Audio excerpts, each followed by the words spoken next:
We're in there. The microphone, we're there, yeah. Yes, sir. You already know what it is. Salute to everybody, man. Welcome back to Underrated Profession, man. On your boy Maestro, a.k.a. The Great, a.k.a. y'all know who it is, a.k.a. Holla at your boy, a.k.a. Guy got me. Anyway, but we got somebody. We at NC, MLB NC trade show today in Raleigh, North Carolina.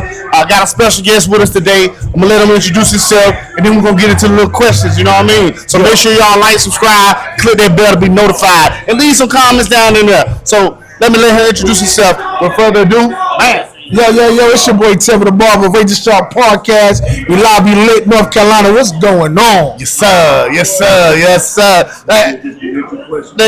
him about the podcast. I'm about to say, tell him about the podcast. Tell about your podcast. Okay, so Tradeshow podcast is a barber and beauty lifestyle podcast where we bridge the gap between the young generation, the old generation, in the beauty industry. So I go to all the different hair shows, barber about anything that has to do with a trade show or expo, and I like to give people stories. They origin story, how they really got into whatever industry they in. Hey, that's funny that you say that, right? Because, like, shit, what's your origin? What made you become a barber? You feel what I'm saying? Well, matter of fact, how long have you been a barber? I've been cutting hair for 15 years. Alright, so you've been cutting hair for 15 years. You instructor too? No, not yet. So what made you become a barber though?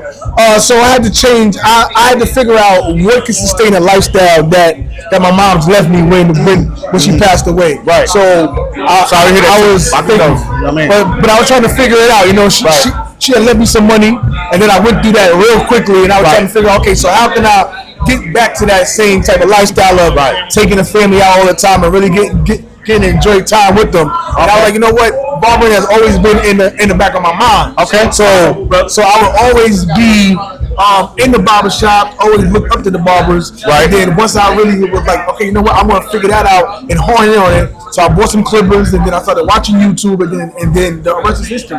So you weren't even cutting before then? Before you went to school, you weren't even cutting it all? No. Same here. I wasn't cutting it all. But what happened was when I went to school, I fell in love with it. You know what I mean? And so that's when I became, the barber that I am now. You know what I mean? But like, yeah. So okay, we heard your origin story, right? All right. So now with your podcast. Because I do want to talk about your podcast. I know you just told them, explain what it was. So how long you had your podcast? So we I think, if I'm not mistaken, we just made a year.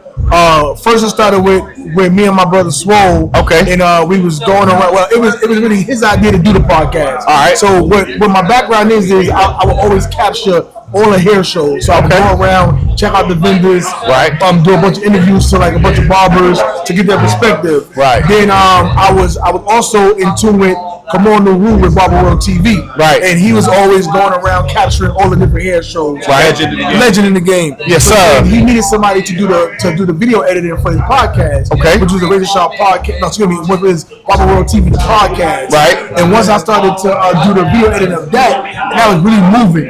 Then he stopped doing that and started traveling the world. Okay. When he started traveling the world, I was like, okay, well now nobody's really capturing a podcast type of vibe when it comes to interviewing barbers. Right. So I said, let me take the baton that he already started and keep it going.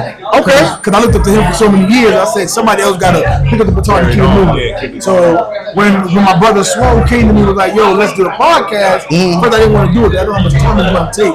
Do a lot of video editing, a lot of back office, doing a lot of networking just to get people on. Okay. But once we started to get the gears going, it just started to move by itself quickly. But then I started to get a lot of recognition when there was a lot of topics that was going on about why black barbers is not going to the barber, not going to these hair shows. We were just talking about that. So those type of topics it really got people to notice what Tradeshow podcast was all about. All right, so we were just talking about that, man. But you just gotta be here. You just gotta come. There ain't nothing else to do. Just come. Yep. The reason why we don't see them here because they ain't here. That's a fact. Everybody else here, but you ain't here. You know what I mean? So with that said, what's one of the biggest misconceptions to you of a barber?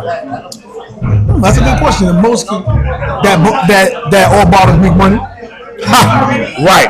And a lot of them are struggling I want to say check the check, but cut the cut. Cut the cut. And for the past like 4 or 5 years since the pandemic, we've been putting barbering in the same conversation as being professional. Right. You know, now we got barbers getting LLCs, and they got business bank accounts, business credit cards, to the point where you can show your money. Right. You know, this was the cash business for so many years that when it came to try to get a mortgage, there was no proof of it. Right. Now you got to show it. So now I can respect the fact that we're changing the narrative as far as what the barber stands for. Yes. And putting it in the same conversation to be professional. Yes. Hey, look, like what we just said, like input equals output, baby. You know what I mean? Every barber is not getting no money, man. They might tell you that, but it ain't.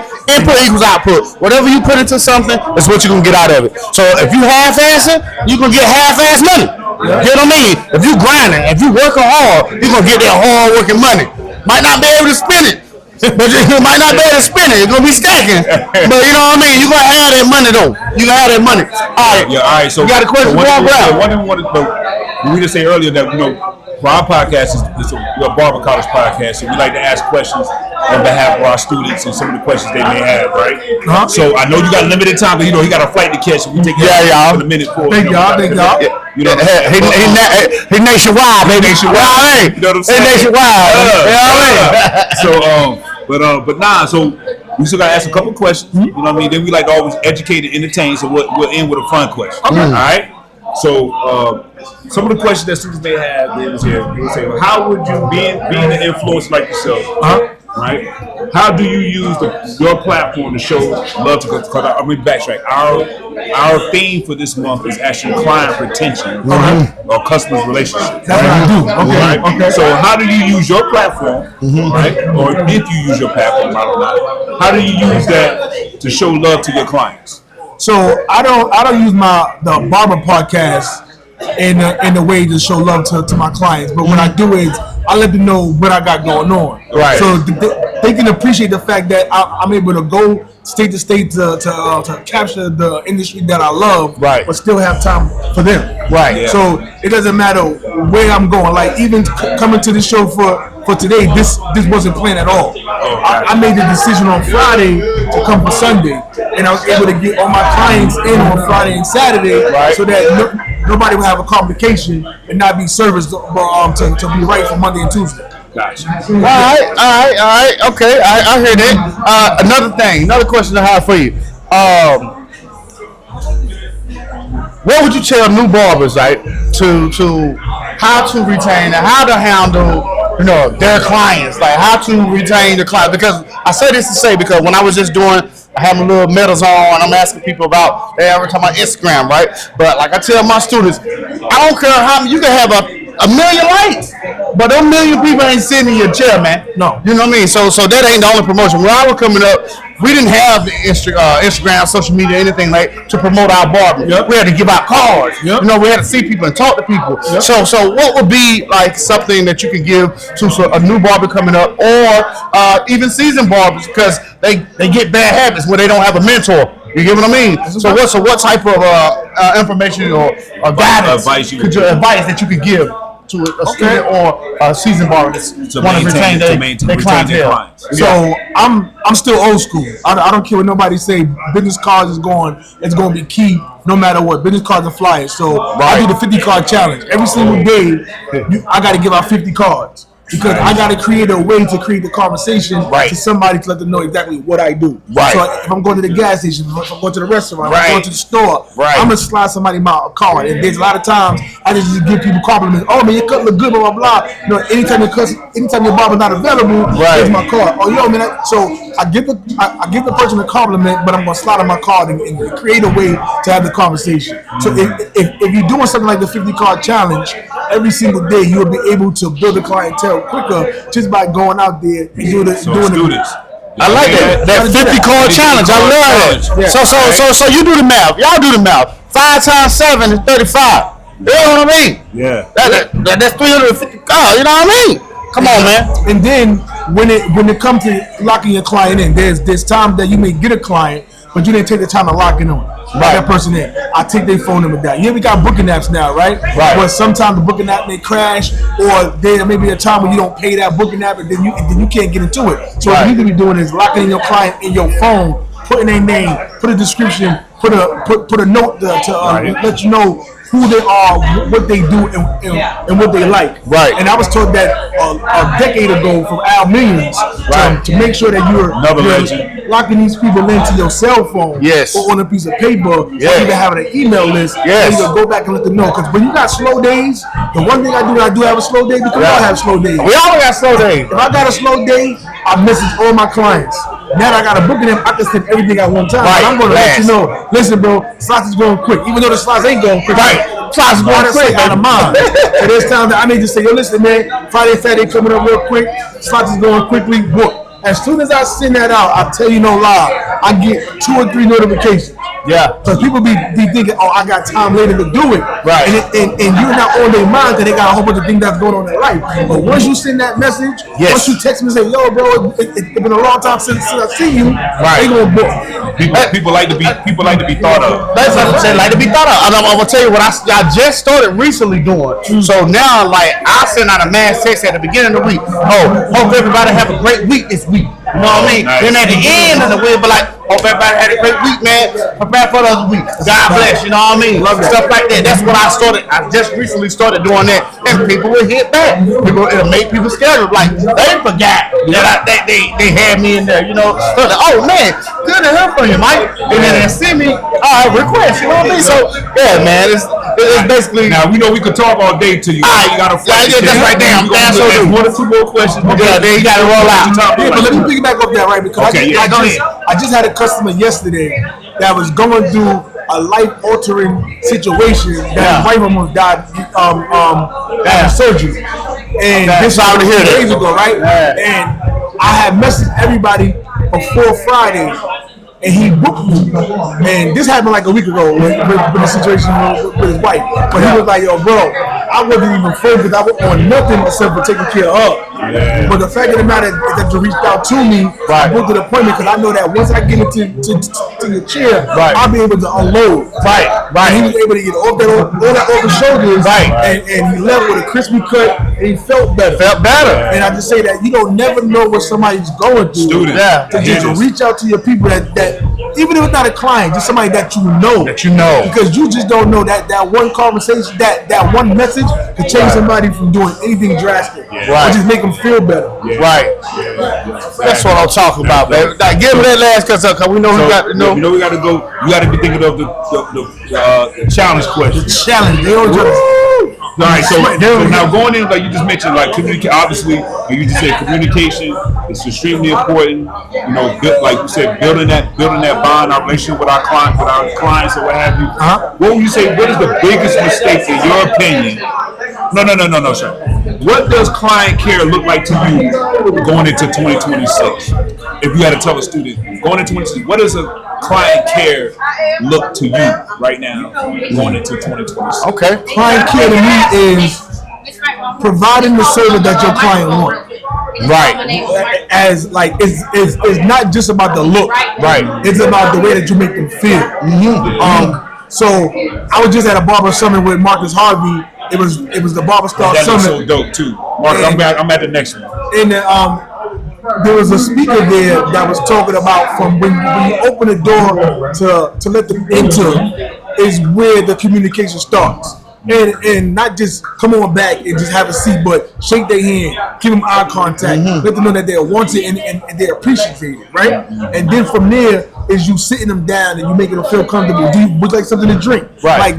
Like the whole customer service perspective, a lot of times is lost. So from the time that they sit down to the time that they get up, we are in a pampering service. Yes. Where we want people to feel good. Yes. If you go to a nail tech and they make your hands feel good and they make your hands feel good, you want them to feel good for every single touch. And a lot of times there's a stigma about not touching a person a certain type of way. Right. But God gave us the gift of touch for a reason. Right. And our fingertips are supposed to offload any stress that a person may have. Right. So when we put the clippers in our hand and a comb in our hand, now we're performing, and they see it every single day. Right. So there's times where you need to be locked into your client, have conversation, make them feel wanted, and then before you're done with them, let them know that you've been listening by regurgitating some of the things that they already saying. Right. But that's when you know that I've been paying attention to what you said. Like me, I like to leave notes after my client. Like by the end of the day, I like to leave notes in my book and that of what we spoke about. Right. I know I got clients that come every week, so we may start watching a movie, and they have left. When they come back that next week, they don't finish the movie. Y'all don't finish the movie. Y'all say about that. Or I know that they like certain music. So when they come, I change the tempo for everybody. So I may have a kid that want to watch blues, right? Then I may have an adult that want to hear some jazz, or I may have somebody that want to hear something that's real beat.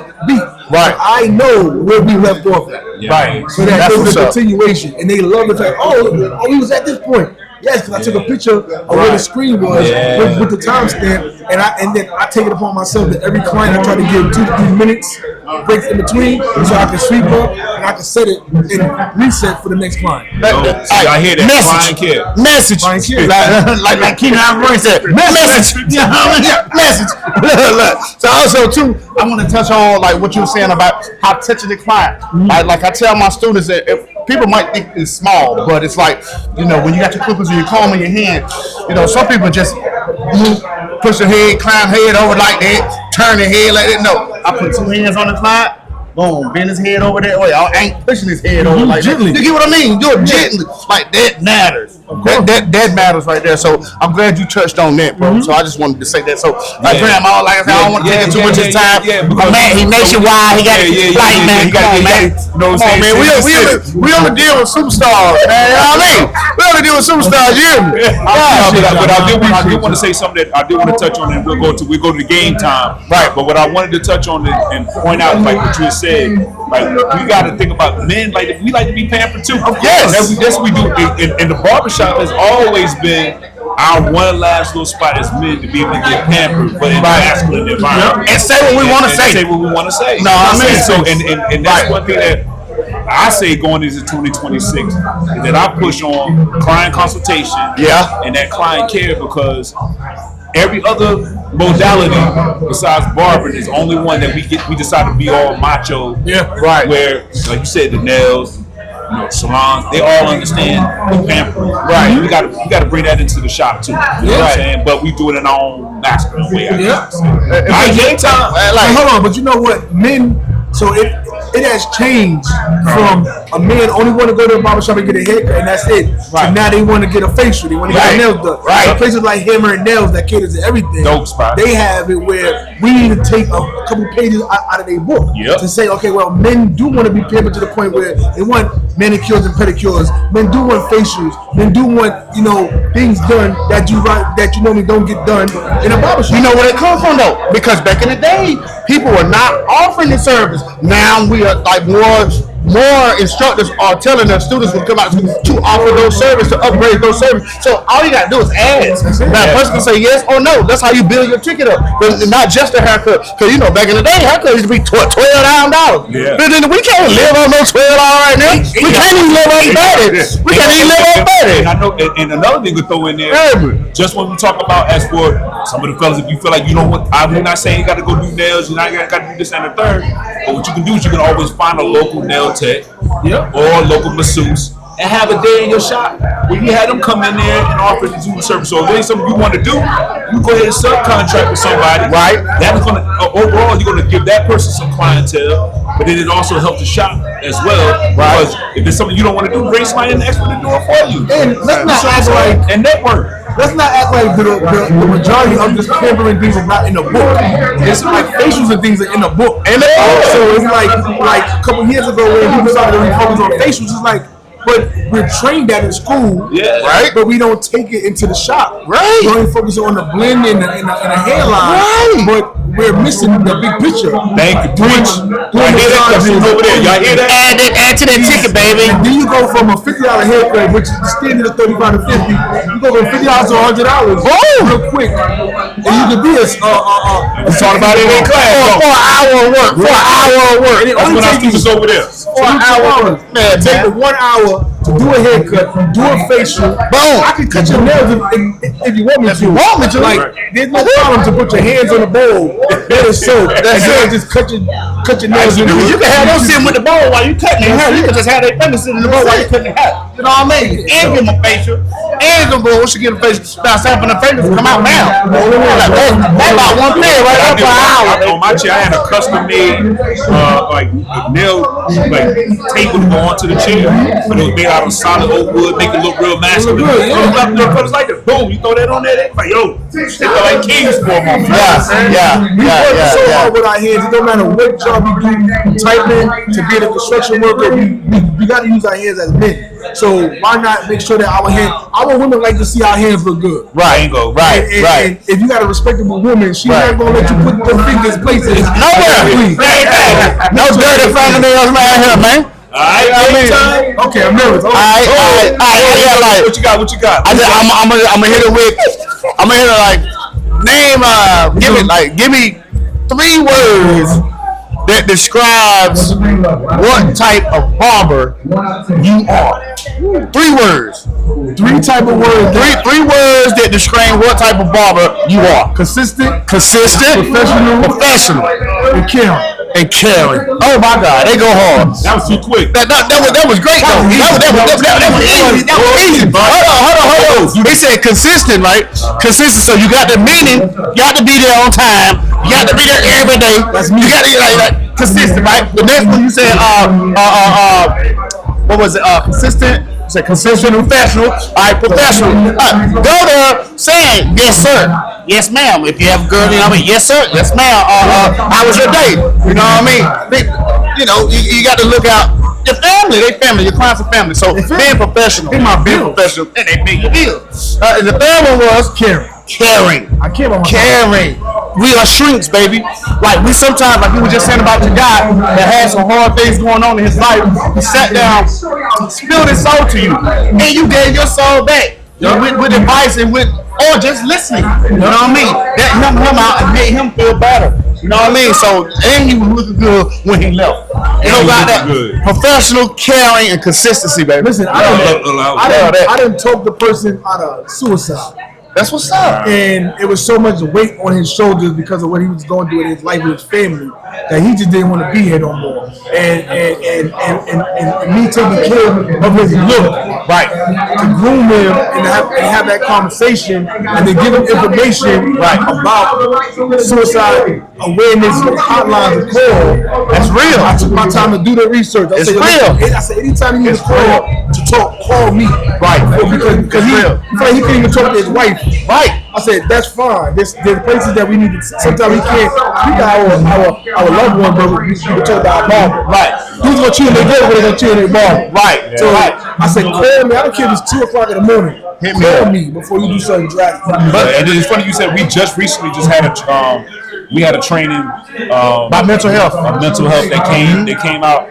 And so you just made me think about something for those that may be watching, and that was I'm glad you brought that up. Yeah, that you can check whatever barbers, whatever in your community, whatever kind of like mental health associations or organizations in your area, what they want to do, giving us QR codes that actually will find different suicide preventers or any kind of mental health preventers in a particular area, wherever that person is, and it's all GPS. I ain't know that. They gave us this QR code that you can keep in your shop. Because we're not supposed to step in the role of necessarily being therapists. Right. But what it does, you can say, like, when they're calling you and they have a situation, boom, they can scan it and wherever they live at. Right. When they scan it, it will find somebody within 20, 30-minute radius, mile radius around them that will give them support that they need. So then we can be that lead. I'll make sure I send you some of that together. And we need to put it in the description as well. But also, too, it ain't no telling how many people we're going to help from doing suicide. We don't even know. Because like suicide is violence, all of that. you know what I mean? Yeah. You know Suicide is this violence, man. girl, you don't know. And some people were saying even it goes when we took away and we just recently had this training. They were saying it's even beyond just suicide. Right. We're talking about the alcoholic, or the drug addict. So that time they spent with us may have helped them make a decision on not to do whatever that they're struggling with. Yeah. That they may, what they say, relapse. Right. And again, that goes by having a conversation with the client in the chair to know what they're going through. Yeah. You got these young barbers, they got headphones on while they cutting the customer. Ain't even paying attention. You don't know your customer name. Right. You don't know what they do. You don't know what they got going on. Take their headphones off and talk to the doc. I know that there's something that's antisocial. Yes, Take sir. their headphones off and Listen, start to man. build Listen, man. way of communication. Yes, sir. Because you are so vital to these people that sit in your chair. Right. But we have to be the ones that's going to service them the right way. And that's why I gotta preach more. You just don't know how important you are in somebody's life as a barber, man. You really don't, man. Yeah. You really don't. We man. do baby shower cuts for them. We do weddings weddings, for them. funerals. We do funerals for them. Yeah. Birthdays. We are Congratulations on your Right. everything, man. Everything, man. All right. Like, no, we can talk about that. But now we ain't gonna do it like that, man. He gotta get to the airport, man. You got one You know what I mean? you got one more challenge question for him? What about the Nat one? The Nat one, okay, well, a man told me this story one time, right? Alright, so it was a gnat that got put in a jar. A what? A jar. A gnat. Got put in a jar, right? Now, I mean, like, boom, screw the top on, whatever. Every time the gnat jump, gnat trying to get out, bam, bump his head, right? Bump his head. Then, after a while, like, took the top off, now he free.